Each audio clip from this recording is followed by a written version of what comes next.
Baik, marilah kita berdoa. Allah Bapa di dalam kerajaan surga, puji syukur kami panjatkan kehadirat-Mu.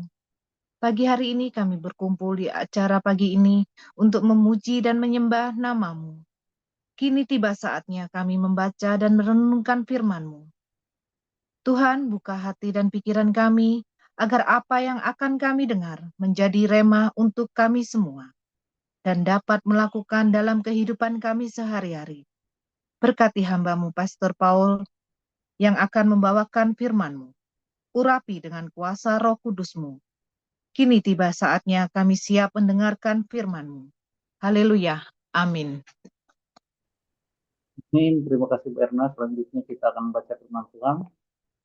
Bu Veronica membaca dari Mazmur 55 ayat 1 sampai 24 dan Pak Kasianus membaca Lukas 19 ayat 1 sampai 48. Silakan Bu Veronica.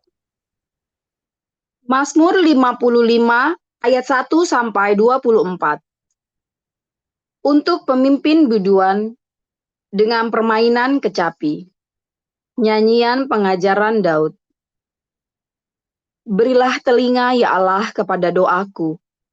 Janganlah bersembunyi terhadap permohonanku. Perhatikanlah aku dan jawablah aku. Aku mengembara dan menangis karena cemas. Karena teriakan musuh. Karena aniaya orang fasik. Sebab mereka menimpakan kemalangan kepadaku. Dan dengan geramnya mereka memusuhi aku. Hatiku gelisah, kengerian maut telah menimpa aku. Aku dirundung takut dan gentar, perasaan seram meliputi aku. Pikirku, sekiranya aku diberi sayap seperti merpati, aku akan terbang dan mencari tempat yang tenang. Bahkan, aku akan lari jauh-jauh dan bermalam di padang gurun. Aku akan segera mencari tempat perlindungan terhadap angin ribut dan badai. Bingungkanlah mereka, kacaukanlah percakapan mereka ya Tuhan. Sebab aku melihat kekerasan dan perbantahan dalam kota. Siang malam mereka mengelilingi kota itu di atas tembok-temboknya, dan di dalamnya ada kemalangan dan bencana. Penghancuran ada di tengah-tengahnya. Di tanah lapangnya, tidak habis-habisnya ada penindasan dan tipu. Kalau musuhku yang mencela aku masih dapat menanggungnya. Kalau pembenciku yang membesarkan diri terhadap aku masih dapat menyembunyikan diri terhadap dia. Tetapi engkau orang yang dekat dengan aku, temanku, dan orang kepercayaanku. Kami yang bersama-sama bergaul dengan baik dan masuk rumah Allah di tengah-tengah keramaian. Biarlah maut menyergap mereka. Biarlah mereka turun hidup-hidup ke dalam dunia orang mati. Sebab kejahatan ada di kediaman mereka. Ya, dalam batin mereka. Tetapi aku berseru kepada Allah, dan Tuhan akan menyelamatkan aku. Di waktu petang, pagi, dan tengah hari, aku cemas dan menangis. Dan ia mendengar suaraku. Ia membebaskan aku dengan aman dari serangan terhadap aku, sebab berduyun-duyun mereka melawan aku. Allah akan mendengar dan merendahkan mereka. Dia yang bersemayam sejak purbakala. Karena mereka tidak berubah dan mereka tidak takut akan Allah. Orang itu mengacungkan tangannya kepada mereka yang hidup damai dengan dia. Janjinya dilanggarnya. Mulutnya lebih licin dari mentega, tetapi ia berniat menyerang. Perkataannya lebih lembut dari minyak, tetapi semuanya adalah pedang terhunus. Serahkanlah khawatirmu kepada Tuhan, maka Ia akan memelihara engkau. Tidak untuk selama-lamanya dibiarkannya orang benar itu goyah. Tetapi engkau, ya Allah, akan menjerumuskan mereka ke lubang sumur yang dalam. Orang penumpah darah dan penipu tidak akan mencapai setengah umurnya. Tetapi aku ini percaya kepadamu.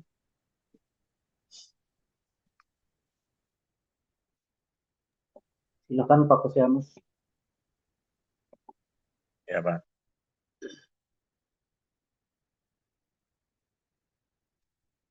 Lukas pasal 19. Yesus masuk ke kota Yeriko dan berjalan terus melintasi kota itu. Di situ ada seorang bernama Zakeus, kepala pemungut cukai, dan ia seorang yang kaya. Ia berusaha untuk melihat orang apakah Yesus itu, tetapi ia tidak berhasil karena orang banyak, sebab badannya pendek. Maka berlarilah ia mendahului orang banyak, lalu memanjat pohon ara yang untuk melihat Yesus yang akan lewat di situ. Ketika Yesus sampai di tempat itu, ia melihat ke atas dan berkata, "Zakeus, segeralah turun, sebab hari ini aku harus menumpang di rumahmu." Lalu Zakeus segera turun dan menerima Yesus dengan sukacita. Tetapi semua orang yang melihat hal itu bersungut-sungut, katanya, "Ia menumpang di rumah orang berdosa." Tetapi Zakeus berdiri dan berkata kepada Tuhan, "Tuhan, setengah dari milikku akan kuberikan kepada orang miskin, dan sekiranya ada sesuatu yang kuperas dari seseorang, akan kukembalikan 4 kali lipat." Kata Yesus kepadanya, "Hari ini telah terjadi keselamatan kepada rumah ini, karena orang ini pun anak Abraham. Sebab Anak Manusia datang untuk mencari dan menyelamatkan yang hilang." Untuk mereka yang mendengar dia di situ, Yesus melanjutkan perkataannya dengan suatu perumpamaan, sebab ia sudah dekat Yerusalem, dan mereka menyangka bahwa kerajaan Allah akan segera kelihatan. Maka ia berkata, "Ada seorang bangsawan berangkat ke sebuah negeri yang jauh untuk dinobatkan menjadi raja di situ, dan setelah itu baru kembali. Ia memanggil 10 orang hambanya dan memberikan 10 mina kepada mereka, katanya, 'Pakailah ini untuk berdagang sampai aku datang kembali.' Akan tetapi orang-orang sebangsanya membenci dia, lalu mengirimkan utusan menyusul dia untuk mengatakan, 'Kami tidak mau orang ini menjadi raja atas kami.' Dan terjadilah ketika ia kembali, setelah ia dinobatkan menjadi raja, ia menyuruh memanggil hamba-hambanya yang telah diberinya uang itu untuk mengetahui berapa hasil dagang mereka masing-masing. Orang yang pertama datang dan berkata, 'Tuan, mina Tuan yang satu itu telah menghasilkan 10 mina.' Katanya kepada orang itu, 'Baik sekali perbuatanmu itu, hai hamba yang baik. Engkau telah setia dalam perkara kecil. Karena itu, terimalah kekuasaan atas 10 kota.' Datanglah yang kedua dan berkata, 'Tuan, mina Tuan telah menghasilkan 5 mina.' Katanya kepada orang itu, 'Dan engkau kuasailah 5 kota.' Dan hamba yang ketiga datang dan berkata, 'Tuan, inilah mina Tuan, aku telah menyimpannya dalam sapu tangan. Sebab aku takut akan Tuan, karena Tuan adalah manusia yang keras. Tuan mengambil apa yang tidak pernah Tuan taruh, dan Tuan menuai apa yang tidak Tuan tabur.'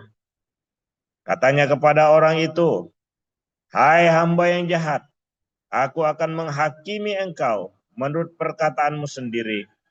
Engkau sudah tahu bahwa aku adalah orang yang keras, yang mengambil apa yang tidak pernah aku taruh, dan menuai apa yang tidak aku tabur. Jika demikian, mengapa uangku itu tidak kau berikan kepada orang yang menjalankan uang? Maka sekembaliku, aku dapat mengambilnya serta dengan bunganya. Lalu katanya kepada orang yang berdiri di situ, ambillah mina yang satu itu daripadanya dan berikanlah kepada orang yang mempunyai 10 mina itu. Kata mereka kepadanya, Tuhan, ia sudah mempunyai 10 mina. Jawabnya, aku berkata kepadamu, setiap orang yang mempunyai kepadanya akan diberi, tetapi siapa yang tidak mempunyai, daripadanya akan diambil juga apa yang ada padanya. Akan tetapi semua seteruku ini, yang tidak suka aku menjadi rajanya, bawalah mereka kemari dan bunuhlah mereka di depan mataku. Dan setelah mengatakan semuanya itu, Yesus mendahului mereka dan meneruskan perjalanannya ke Yerusalem. Ketika ia telah dekat Berfage dan Betania yang terletak di gunung yang bernama Bukit Zaitun, Yesus menyuruh 2 orang muridnya dengan pesan, pergilah ke kampung yang di depanmu itu. Pada waktu kamu masuk ke situ, kamu akan mendapati seekor keledai muda tertambat yang belum pernah ditunggangi orang. Lepaskanlah keledai itu dan bawalah kemari. Dan jika ada orang bertanya kepadamu, mengapa kamu melepaskannya? Jawabnya, begini, Tuhan memerlukannya. Lalu pergilah mereka yang disuruh itu dan mereka mendapati segala sesuatu seperti yang telah dikatakan Yesus. Ketika mereka melepaskan keledai itu, berkatalah orang yang mempunyai keledai itu, mengapa kamu melepaskan keledai itu?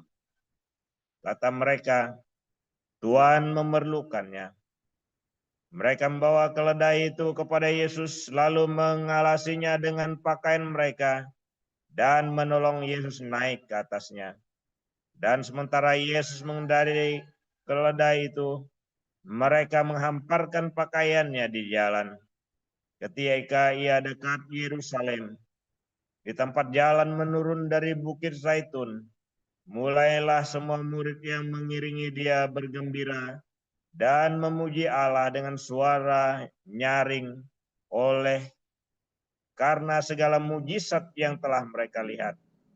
Kata mereka, diberkatilah dia yang datang sebagai Raja dalam nama Tuhan. Damai sejahtera di surga dan kemuliaan di tempat yang maha tinggi. Beberapa orang Farisi yang turut dengan orang baik itu berkata kepada Yesus, Guru, tegurlah murid-muridmu itu. Jawabnya, aku berkata kepadamu, jika mereka ini diam, maka batu ini akan berteriak. Dan ketika Yesus telah dekat dan melihat kota itu, ia menangisinya, katanya, wahai betapa baiknya jika pada hari ini juga engkau mengerti apa yang perlu untuk damai sejahteramu. Tetapi sekarang hal itu tersembunyi bagi matamu. Sebab akan datang harinya bahwa musuhmu akan mengelilingi engkau dengan kubu, lalu mengepung engkau dan menghimpit engkau dari segala jurusan. Dan mereka akan membinasakan engkau beserta dengan pendudukmu, dan pada tembokmu mereka tidak akan membiarkan satu batu pun tinggal terletak di atas batu yang lain, karena engkau tidak mengetahui saat bila mana Allah melawat engkau. Lalu Yesus masuk ke bait Allah dan mulailah ia mengusir semua pedagang di situ. Katanya kepada mereka, ada tertulis, Rumahku adalah rumah doa, tetapi kamu menjadikannya sarang penyamun. Tiap-tiap hari ia mengajar di dalam bait Allah, imam-imam kepala dan ahli-ahli Taurat, serta orang-orang terkemuka dari bangsa Israel berusaha untuk membinasakan dia. Tetapi mereka tidak tahu bagaimana harus melakukannya, sebab seluruh rakyat terpikat kepadanya dan ingin mendengarkan dia. Demikian pembacaan Alkitab. Amin untuk firman Tuhan. Terima kasih para lektor Ibu Veronica dan Pak Kasianus Dino. Selanjutnya kita akan mendengar renungan firman Tuhan dengan tema musuh dalam selimut. Silakan Pastor Joseph Aljam. Haleluya, luar biasa. Terima kasih Pak Enato, ini calon co-pastor kita, saudara ya, luar biasa. Orang yang penuh dengan urapan, saudara ya, pelan tapi pasti, saudara ya, dan luar biasa. Nanti kita akan terus ya, beberapa orang nanti kita akan terus promosikan, saudara. Memang saya nggak boleh sendirian, harus rame-rame, saudara ya. Kalau saya sendirian, rawan terhadap penyelewengan suatu hari. Dan yayasan ini tidak akan diwariskan kepada anak saya, saudara.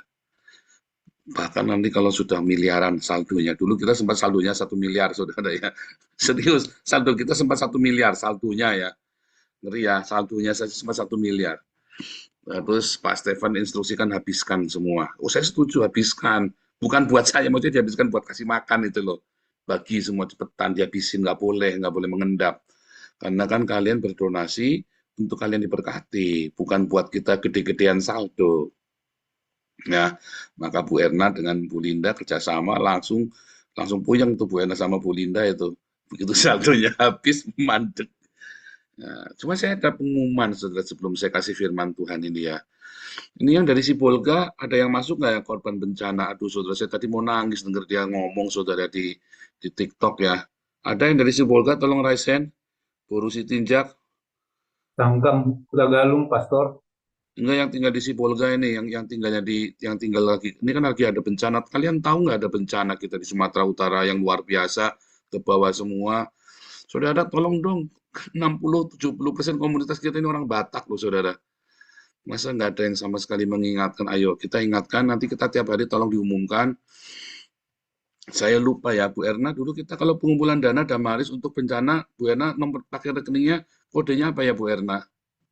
Dulu yang ke Cianjur Bu Erna, ini Bu Erna yang pengalaman ini.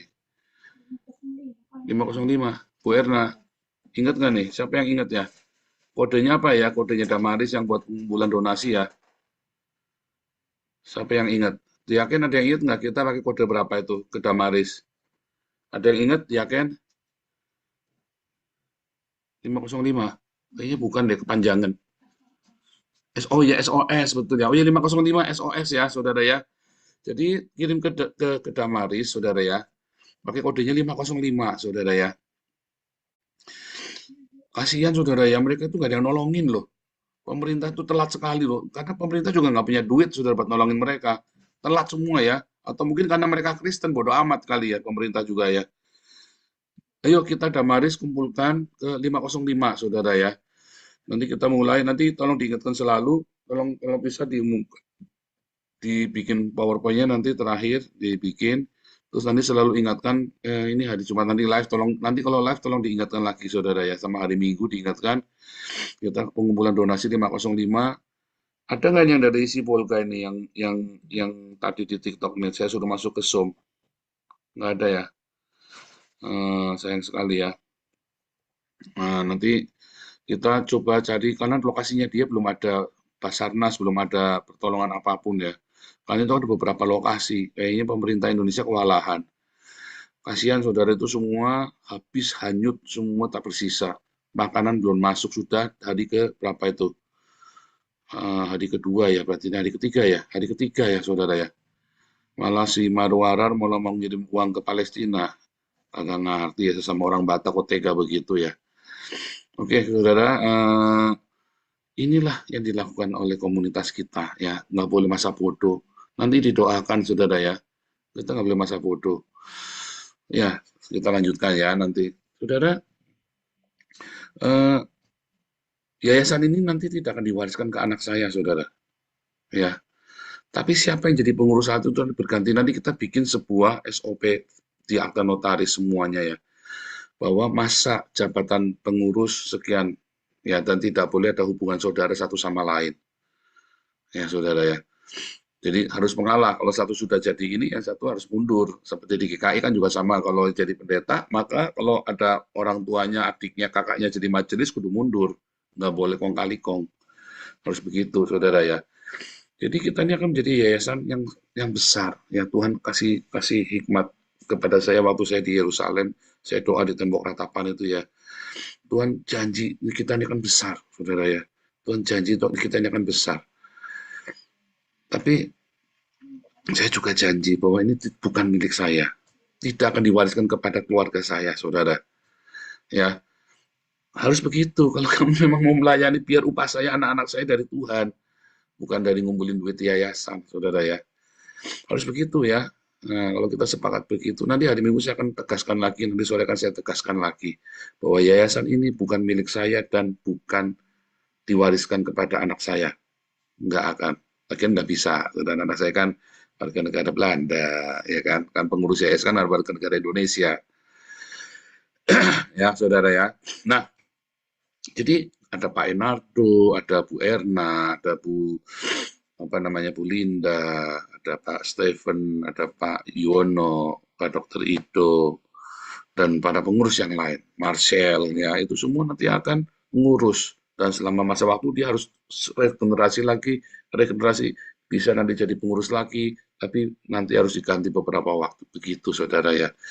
Nah, tetapi untuk menjadi pembina rohani kita membutuhkan orang-orang satu tim, salah satunya Pak Enardo ini ya, akan menjadi pembina rohani kita. Kemarin Pak Yuda udah kita tapiskan menjadi kopester kita. Pak Enardo juga ya nih ya.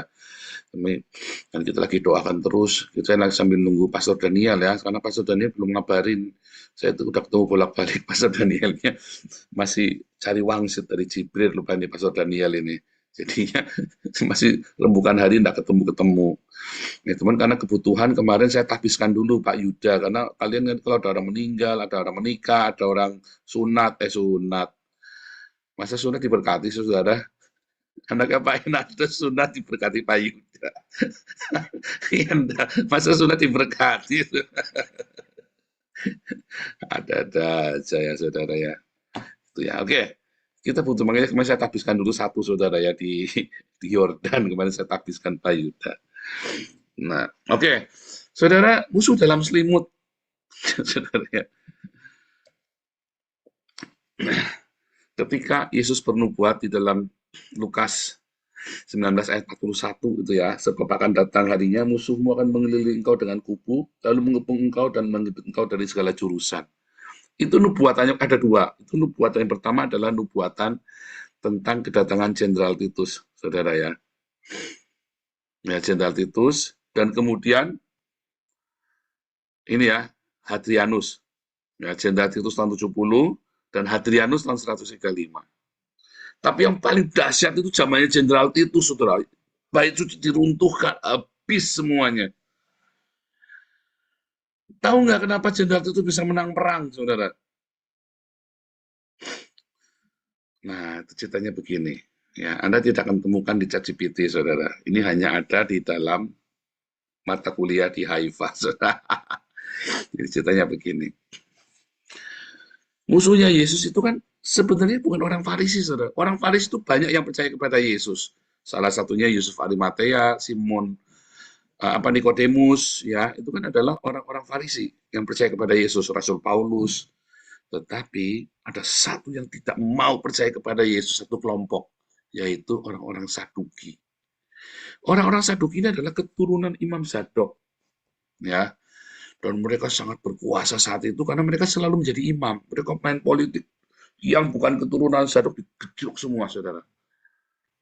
Zakaria itu keturunan Imam Zadok loh, saudara. Yohanes Pembaptis itu keturunan Imam Zadok, ya. Yohanes Pembaptis itu keturunan Imam Zadok. Karena ada nubuatan di dalam Yeremia dan di Yesaya bahwa nanti Mesias datang, yang menjadi imam itu harus keturunan Imam Sadok. Yang berarti kan yang mentahbiskan Mesias. Siapa yang mentahbiskan Mesias? Yohanes Pembaptis. Dialah orang Sadok, saudara. Saya gara-gara ngomong begini ada pendeta marah, saudara ya. Saya bilang Yohanes Pembaptis itu orang Sadok, dia marah. Ya, saya bilang Yesus itu ditahbiskan, bukan dibaptis pertobatan, marah dia, saudara ya. Ya tapi udahlah, biarlah. Susah.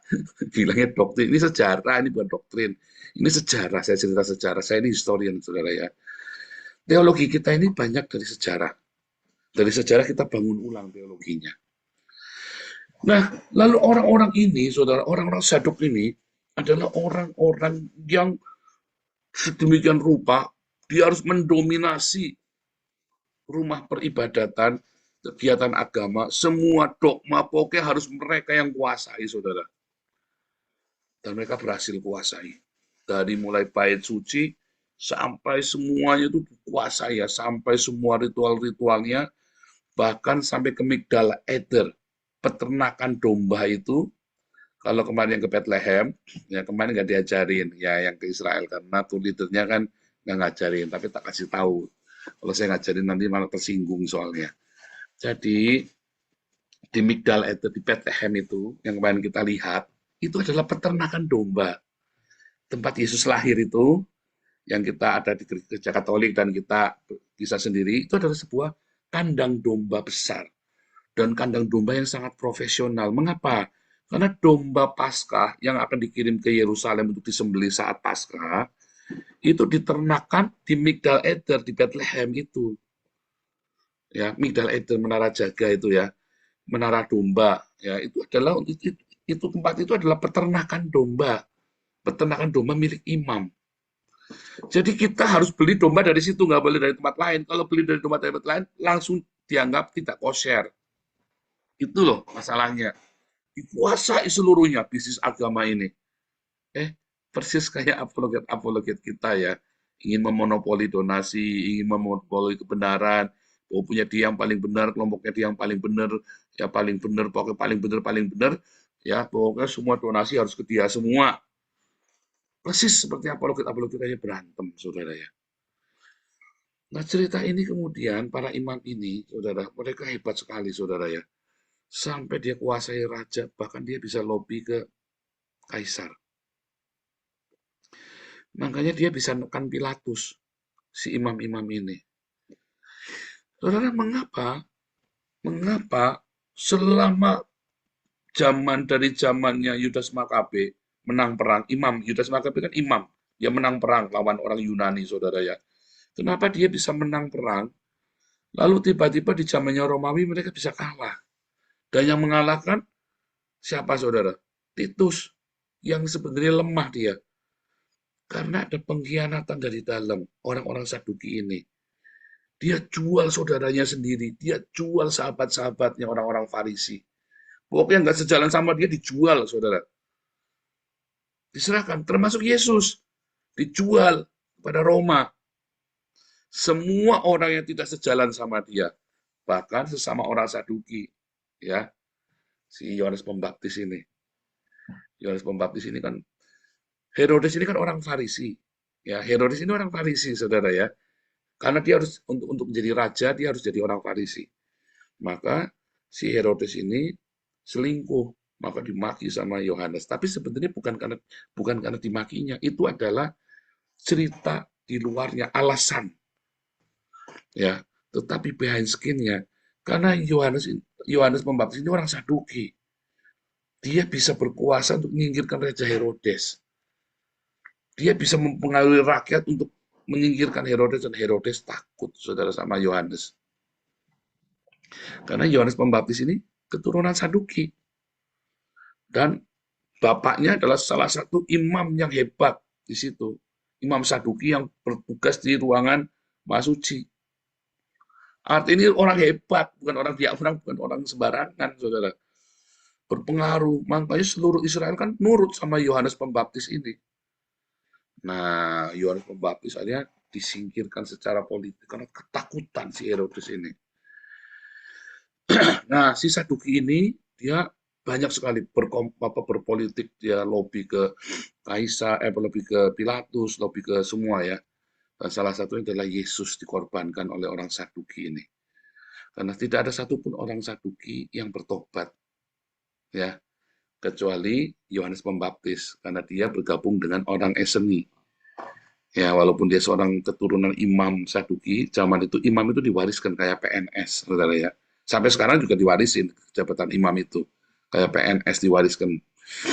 Nah, kemudian si Yesus itu dikhianati. Siapa yang mengkhianati?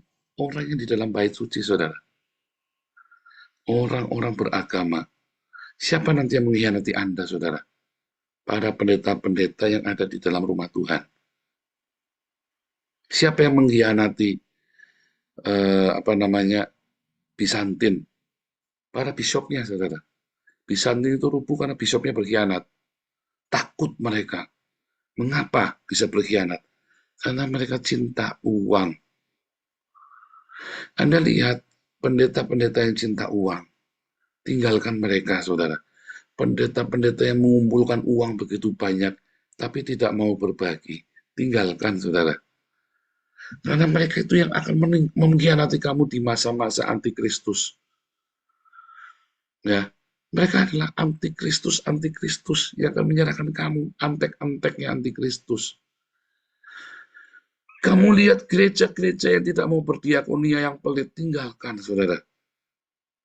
Karena gereja-gereja ini akan menyerahkan kamu. Dia tidak peduli dengan kamu, dia hanya peduli dengan uang kamu. Kecuali kamu juga kepengen status sosial, ya susah. Botol ketemu tutup. Kamu pengen status sosial, kamu nyumbang, kamu dipuji. Ya kan? Kamu nyumbang, kamu dipuji, karena kamu gila dengan status sosial. Kalau di komunitas kita, entah kamu siapa, kita nggak peduli, yang penting kamu punya karakter Kristus. Ya. Kamu terbukti difitnah, digajuk, di apa, kamu bertahan. Ya, disitulah saya bisa menilai kamu. Ya kan, makanya kita mempromosikan orang-orang. Tetapi, kamu lihat ya, hamba-hamba Tuhan yang cinta uang, termasuk Anda yang tidak suka berdiakonia, yang pelit, tapi saya miskin, Pak. Semiskin-miskinnya kamu bisa berbagi. Ya itu tadi, saya sering kasih contoh. Belajarlah sama Pak Yance, biar orang miskin katanya dapat terima bantuan. Dia terima double. Yang kemarin masih ada. Ini ada, ya dibagi sama tetangganya. Jangan dijual, dibagi. Karena kan kamu dapatnya cuma-cuma. Sak miskin-miskinnya kamu itu bisa berdiakonia, saudara. Tidak mungkin tidak. Justru kamu memberikan nafkah. Itu yang namanya memberikan seluruh hidupnya. Itulah persembahan yang mulia. Kenapa kita rewel dengan diakonia, terus mengingatkan diakonia? Karena disitulah bukti kamu itu sebenarnya pengikut Kristus atau kamu pengikutnya Mamon. Karena musuhnya Yesus, berhala-berhala di akhir zaman itu adalah Mamon. Berhala emas, perak, barang-barang berharga dari kayu, ya kan?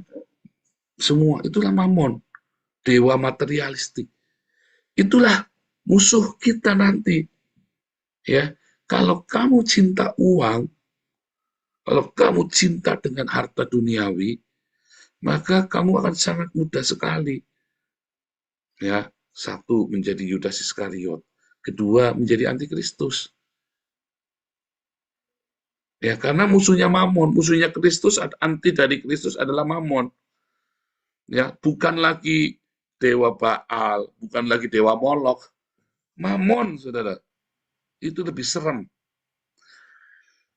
Ya, dia membunuh anakmu pelan-pelan, dia bunuh istrimu, dia bunuh suamimu pelan-pelan. Tiba-tiba kamu kehilangan mereka semua ketika kamu menyembah Mamon.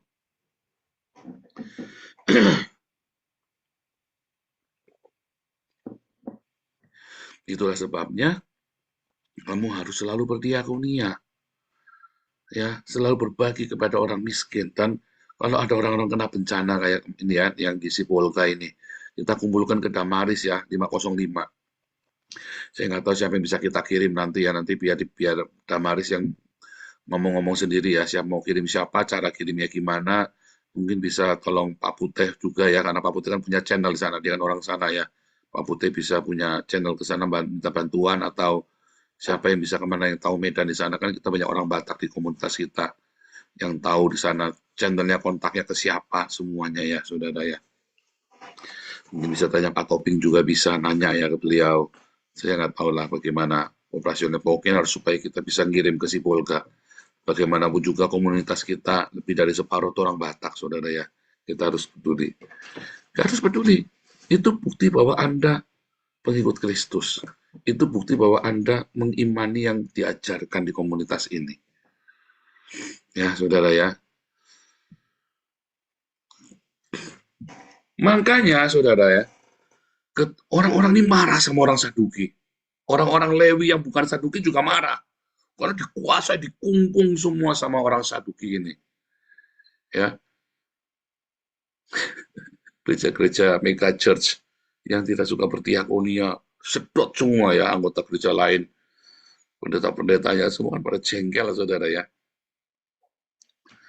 Makanya ketika akhirnya ini jatuh, karena terjadi pengkhianatan dari orang Saduki ini, nyerahkan orang, ini orang hebat, nggak sejalan, serahkan ke Roma. Ini orang hebat, nggak sejalan, serahkan. Pokoknya asal nggak sejalan sama dia, sikat.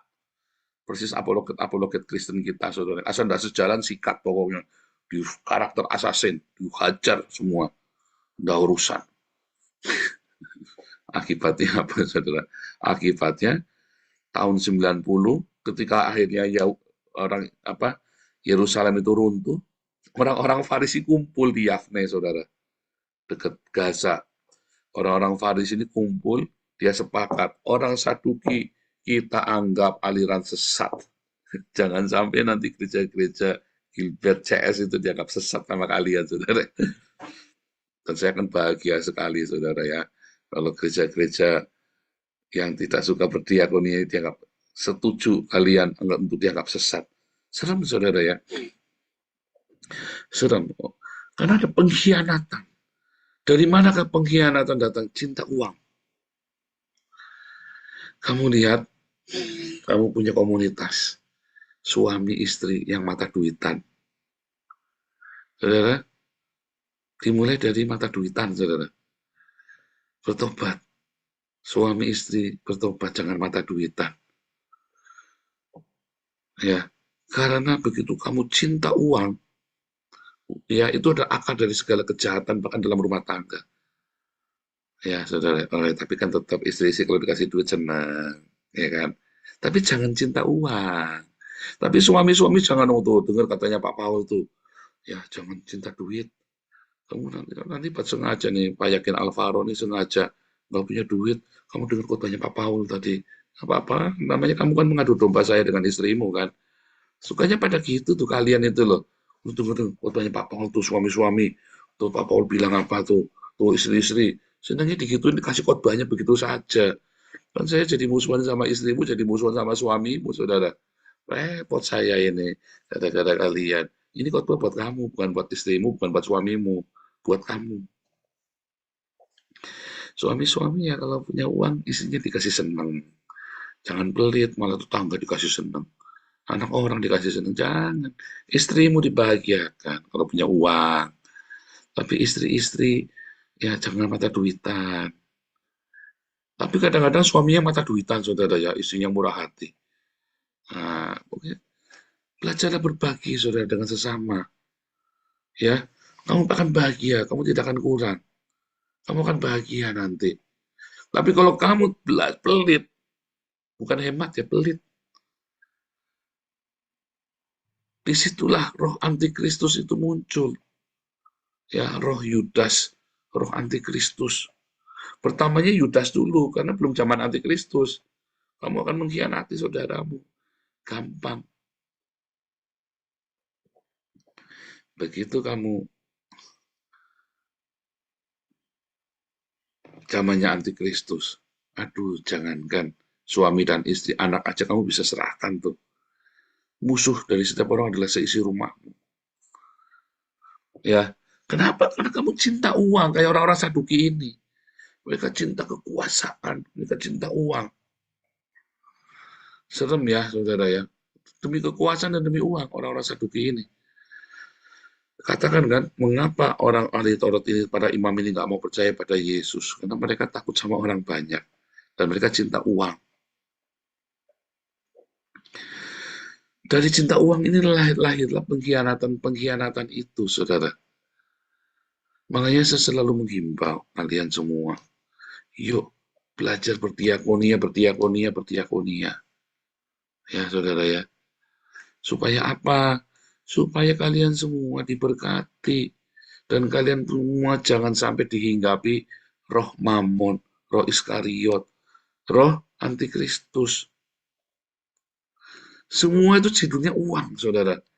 Ya, penyembahan berhala di zaman modern ini adalah penyembahan kepada Mamon. Makanya Yesus wanti-wanti tentang Mamon ini, roh Mamon.